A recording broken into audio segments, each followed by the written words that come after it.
ಮುಂದಿನ ತಿಂಗಳು ಒಳ್ಳೆಯ ಮುಹೂರ್ತ ನೋಡಿ ಹೊಸ ರಾಜಕೀಯ ವಿಚಾರ ಪ್ರಾರಂಭ ಮಾಡ್ತೇನೆ ಅಂತ ವಿಜಯಪುರ ಶಾಸಕ ಯತ್ನಾಳ್ ಹೇಳಿದರು.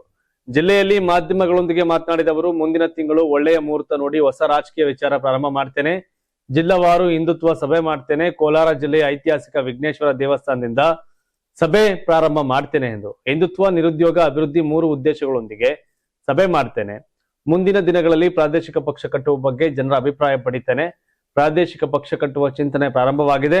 ಮೇ ತಿಂಗಳಲ್ಲಿ ಒಳ್ಳೆಯ ಮುಹೂರ್ತ ನೋಡಿ ರಾಜ್ಯಾದ್ಯಂತ ಪ್ರವಾಸ ಮಾಡ್ತೇನೆ ಅಂತ ತಿಳಿಸಿದರು.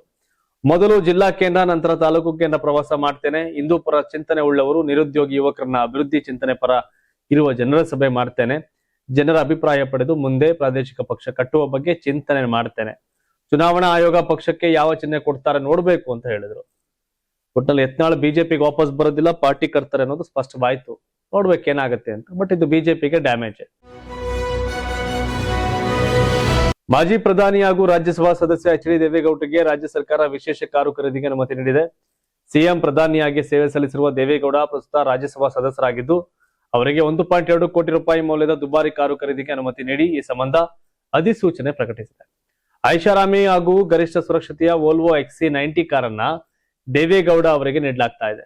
ಎಚ್ ಡಿ ದೇವೇಗೌಡರು ಇವರಿಗೆ ವೋಲ್ವೋ XC90 ವಾಹನವನ್ನ 1,25,65,388 ರೂಗಳ ವೆಚ್ಚದಲ್ಲಿ martial motors private limited Bengaluru ಇವರಿಂದ ನೇರವಾಗಿ ಖರೀದಿಸೋಕೆ ಕರ್ನಾಟಕ ಸಾರ್ವಜನಿಕ ಸಂಗ್ರಹಣೆಯಲ್ಲಿ ಪಾರದರ್ಶಕತೆ ಅಧಿನಿಯಮ 1999ರ ಕಲಂ 4 ಅಡಿ ಪ್ರದತ್ತವಾದ ಅಧಿಕಾರ ಚಲಾಯಿಸಿ ಸಿಬ್ಬಂದಿ ಮತ್ತು ಆಡಳಿತ ಸುಧಾರಣೆ ಇಲಾಖೆಗೆ ಪಾರದರ್ಶಕತೆ ಕಾಯ್ದೆಯಿಂದ ವಿನಾಯಿತಿ ನೀಡಿದೆ. ಉತ್ತಮ ಗುಣಮಟ್ಟದ ಸೇವೆಯನ್ನ ಸಮಂಜಸ ದರದಲ್ಲಿ ಸಂಗ್ರಹಿಸುವುದನ್ನ ಸಿಬ್ಬಂದಿ ಮತ್ತು ಆಡಳಿತ ಸುಧಾರಣೆ ಇಲಾಖೆಯು ದೃಢಪಡಿಸಿಕೊಳ್ಳುವುದು ಅಂತ ಅಧಿಸೂಚನೆಯಲ್ಲಿ ಹೇಳಲಾಗಿದೆ. ಈ ಕಾರು 2.0 ಲೀಟರ್ ಟರ್ಬೋ ಎಂಜಿನ್ ಹೊಂದಿದ್ದು, car mild hybrid power train ಹೊಂದಿದೆ. 250 HP ಪವರ್ ಹಾಗೂ 360 Nm ಪೀಕ್ ಟಾರ್ಕ್ ಸಾಮರ್ಥ್ಯ ಹೊಂದಿದೆ.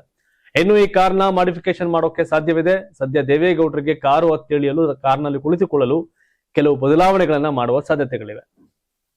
ದೇವೇಗೌಡರು ಮಾಜಿ ಪ್ರಧಾನಿ, ಮಾಜಿ ಮುಖ್ಯಮಂತ್ರಿ, ರಾಜ್ಯಸಭಾ ಮೆಂಬರ್. ಹೀಗಾಗಿ 1,20,00,000 ಕಾರನ್ನ ತೆಗೆದುಕೊಳ್ಳಕ್ಕೆ ಅನುಮತಿಯನ್ನು ಕೊಟ್ಟಿದ್ದಾರೆ. ತಮ್ಗೇನನ್ಸುತ್ತೆ ಕಾಮೆಂಟ್ ಮಾಡಿ. ದೇವೇಗೌಡರ ಕೋಟೆಗೆ ಜಮೀರ್ ವಾಪಸ್ ಬರ್ತಾರಾ ಅನ್ನೋ ಪ್ರಶ್ನೆ ಕಾಡ್ತಾ ಇದೆ. ಹೌದು, ಸಚಿವ ಜಮೀರ್ ಅಹಮದ್ ಜೆಡಿಎಸ್ಗೆ ವಾಪಸ್ ಆಗ್ತಾರೆ ಎಂಬ ಊಹಾಪೋಹಗಳಿಗೆ ತೆರೆ ಎಳೆದಿರುವ ಕೇಂದ್ರ ಸಚಿವ ಎಚ್ ಡಿ ಕುಮಾರಸ್ವಾಮಿ ಅದೆಲ್ಲವೂ ಗಾಳಿ ಸುದ್ದಿ ಎಂದು ತಳ್ಳಿ ಹಾಕಿದ್ದಾರೆ. ದಿಲ್ಲಿಯಲ್ಲಿ ಸುದ್ದಿಗಾರರ ಪ್ರಶ್ನೆಗೆ ಪ್ರತಿಕ್ರಿಯಿಸಿ, ಕಾಂಗ್ರೆಸ್ನ ಯಾರೊಬ್ರು ನನ್ನ ಸಂಪರ್ಕದಲ್ಲಿಲ್ಲ, ಆಗಿದ್ಮೇಲೆ ಅವರು ಪಕ್ಷ ಸೇರುವ ಮಾತೆಲ್ಲಿಂದ ಬರಬೇಕು, ಇದೆಲ್ಲವೂ ಗಾಳಿ ಸುದ್ದಿ ಅಷ್ಟೇ ಅಂತ ಹೇಳಿದ್ರು. ಪಕ್ಷಕ್ಕೆ ಯಾರನ್ನ ಸೇರಿಸಿಕೊಳ್ಬೇಕು ಎಂಬ ಬಗ್ಗೆ ನಾನು ನಿರ್ಧಾರ ಕೈಗೊಳ್ಳಬೇಕು. ನನ್ನ ಸಂಪರ್ಕಕ್ಕೆ ಯಾರೂ ಬಂದಿಲ್ಲವೆಂದ ಮೇಲೆ ಪಕ್ಷಕ್ಕೆ ಸೇರಿಸಿಕೊಳ್ಳುವ ಮಾತೇಕೆ ಬರುತ್ತದೆ ಅಂತ ಮರು ಪ್ರಶ್ನೆ ಹಾಕಿದ್ರು. ನನಗೂ ನೀವು ಹೇಳಿದ ವ್ಯಕ್ತಿಗೂ ಸಂಪರ್ಕವಿಲ್ಲ, ಮಾಡಿದ ತಪ್ಪನ್ನೇ ಮತ್ತೆ ಮಾಡೋದಿಲ್ಲ, ಮತ್ತೊಂದು ಪಕ್ಷದ ರಾಜಕೀಯ ಬಿಕ್ಕಟ್ಟಿನಿಂದ ಲಾಭ ಮಾಡಿಕೊಳ್ಳುವ ಮನಸ್ಥಿತಿ ನಮ್ದಲ್ಲ ಅಂತ ಸ್ಪಷ್ಟಪಡಿಸಿದ್ರು. ಉಪಚುನಾವಣೆ ಫಲಿತಾಂಶ ಏನಾಗುತ್ತದೋ ನೋಡೋಣ. ಫಲಿತಾಂಶಕ್ಕೆ ಮುನ್ನವೇ ಅನುಮಾನವೇಕೆ? ಅಲ್ಪಸಂಖ್ಯಾತರನ್ನ ನಾವೇ ರಕ್ಷಿಸುವುದು ಎನ್ನುವ ಕಾಂಗ್ರೆಸ್ಸಿಗರು ಗೊಂದಲವನ್ನೇಕೆ ಮಾಡ್ತಿದ್ದಾರೆ? ಒಂದು ಸಮುದಾಯದ ಮೇಲೆ ಗದಾಪ್ರಹಾರವೇಕೆ ಮಾಡ್ತಿದ್ದಾರೆ ಅಂತ ಕೇಂದ್ರ ಸಚಿವ ಎಚ್ ಡಿ ಕುಮಾರಸ್ವಾಮಿ ಪ್ರಶ್ನೆ ಮಾಡಿದ್ರು. ಅಂದ್ರೆ ಮುಸಲ್ಮಾನರ ಮೇಲೆ ಕಾಂಗ್ರೆಸ್ ಗದಾಪ್ರಹಾರ ಮಾಡ್ತಿದೆ ಅಂತ ಹೇಳ್ತಾರೆ. ಮತ್ತೊಂದ್ ಕಡೆ ಜಮೀರ್ ಅವ್ರನ್ನ ಸೇರಿಸಿಕೊಳ್ಳಲ್ಲ ಅನ್ನೋ ದಾಟಿಯ ಉತ್ತರವನ್ನು ಕೂಡ ಕೊಡ್ತಾರೆ. ಬಟ್ ರಾಜಕೀಯದಲ್ಲಿ ಎಲ್ಲ ಸಾಧ್ಯ, ಏನ್ ಬೇಕಾದ್ರೂ ಆಗ್ಬಹುದು. ಬಟ್ ನೋಡ್ಬೇಕು.